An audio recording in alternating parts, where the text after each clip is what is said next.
Interesting set of circumstances here. So I need to figure out when the cylinder is at top dead center. The way I'd want to do it is with the firing order, so I can adjust the lash on the valves. So to make it easy for me, I'm marking the top dead center, and this is the marking on the flywheel that the starter runs against. And I'm going to have the starter out, so it'll be easy for me to see this. This is marking number 1, top dead center, cylinder number 1, 1 being the front of the engine. And now I have a wrench down here,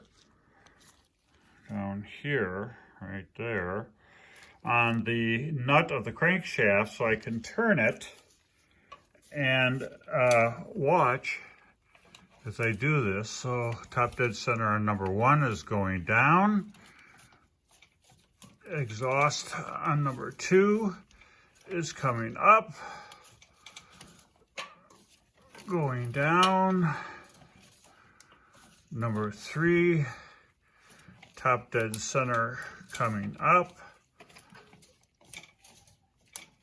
So I know those valves are closed, and I just get a little bit more, and that's now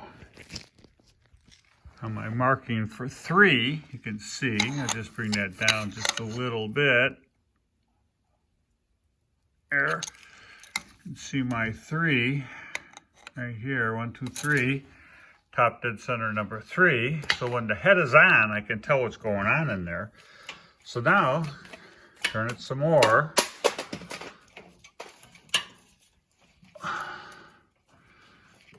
Okay, number 1 is coming up for its exhaust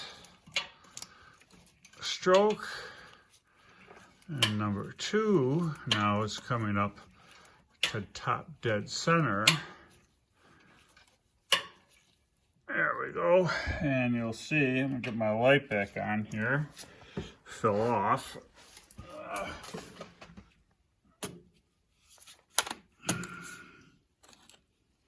Okay, so now you can see that my number 2, I fine tune that a little bit here, get it down.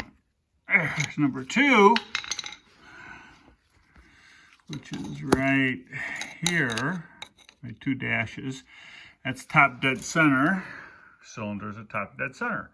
So that's one problem. Help me work through it once I get the head on, and I'm getting to that point. The other thing is, I'm like, okay, so, I got these 8 bolts here, and one of them's taller.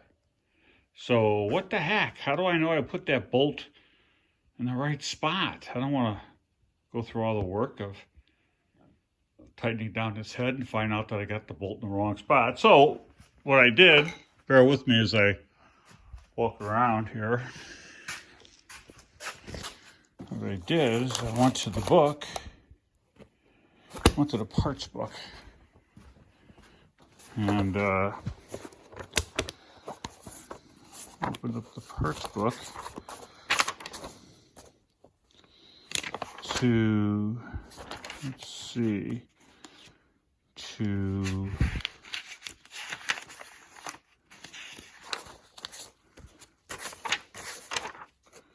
here. Okay, so I got, I'm looking here.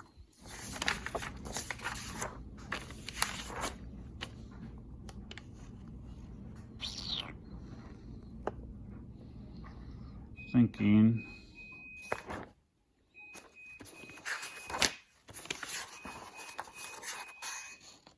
Yeah, it was here. Got to this page, I said, okay, they're showing me 2 different head bolts here. They're showing me for a reason, right? So number 12, I go over to number 12, and in case you can't read it, it says bolt. It says 7. There's 8 bolts. Okay, so it tells me that 7 of the bolts are short. Yes, I know that. 1's long. So this must be the long one if it's only 1, right? Number 8 number 8, bolt 1. Okay, so this is the long one. So this is the position. It's the front of the engine, back of the engine, so it's back right, okay, of the black. So, in my guessing, when I put the bolt in, I put it on, this is the taller bolt. Can you see how it's taller? I put it on back right. Wrong, it needs to be right here. So what I'm gonna do, basically, is I take my trusty vice grips, get it on here, and I loosen up these bolts.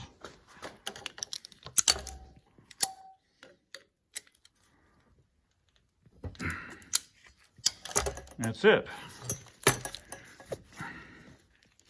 I take these bolts out, and rather than do it all, I'm going to take this bolt out. I got to put the wrench on it, so I take this bolt out, I take this bolt out, and I switch them. Then I know that this bolt, the tall bolt, is in the right spot when it's here. And that's how we make short work out of issues that could be a problem if you don't pay attention to your manuals. And that's why manuals are really worth the money.